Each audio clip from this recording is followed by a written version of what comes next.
Everyone on that base thought discipline meant silence, until the silence was broken by the sound of her being struck. And in that moment, the air itself seemed to hold its breath. Before I tell you what happened next, tell me in the comments where you're watching from. I love knowing who's listening. It started during a training inspection at Camp Redstone, a place where hierarchy ruled tighter than the desert wind. Lieutenant Sarah Hale stood in formation, her uniform crisp, her gaze steady. She was the only female officer in her division, and the youngest. But that morning, something felt wrong. Commander Briggs, known for his temper and pride, was pacing with the fury of a storm barely contained. He stopped in front of her. "You call that discipline, Lieutenant?" His voice sliced through the line. She didn't flinch, she simply met his eyes. And that was her mistake. In one swift motion, he backhanded her across the face. The sound echoed through the courtyard like a gunshot. No one moved. Not a breath, not a word. Dust drifted in the sunlight as Sarah's cheek reddened, her jaw trembling, not from pain, but from the force of humiliation. Inside, something in her broke, and something else, something far stronger, awakened. She straightened her posture, blood on her lip, eyes locked on him.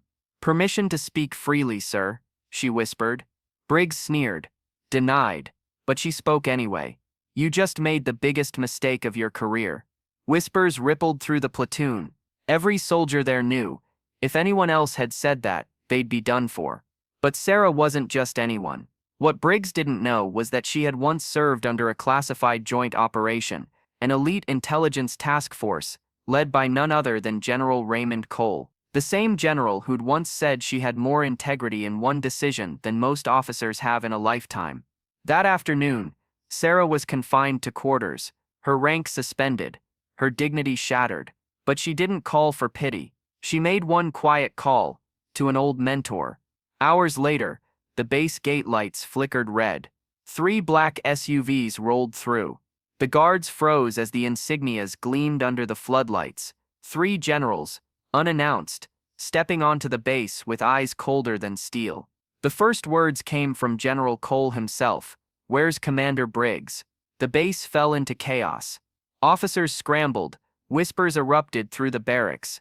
Soldiers gathered near windows, watching as the 3 generals walked with grim purpose toward the command center. No one had ever seen anything like it. Inside, Briggs stood rigid, sweating beneath his uniform. When the door opened, his confidence drained.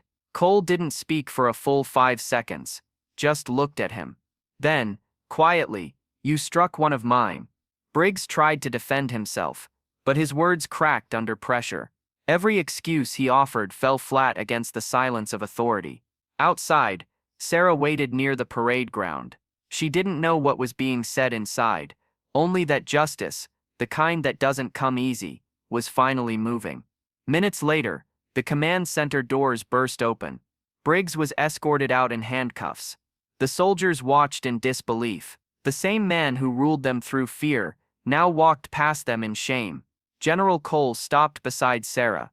"Lieutenant Hale," he said, his tone soft but steady, "you did the right thing. You didn't raise your hand, you raised your voice. And that takes more courage than most will ever know." The next morning, the entire base was placed under temporary shutdown for internal review. The first time in its history, Sarah's name spread quietly through the ranks, not as a victim, but as the officer who stood her ground when silence would have been easier. Weeks later, she returned to duty, promoted and reassigned under General Cole's command. The scar on her lip had faded, but the respect in every salute she received had not. Because justice doesn't always roar. Sometimes it walks in unannounced and shuts down the entire base. And courage, it begins the moment you refuse to look away. If this story moved you, make sure to like, share and subscribe for more real, powerful stories that remind us. Respect is earned not through rank, but through integrity. Tell me in the comments what you would have done if you'd stood in Sarah's boots.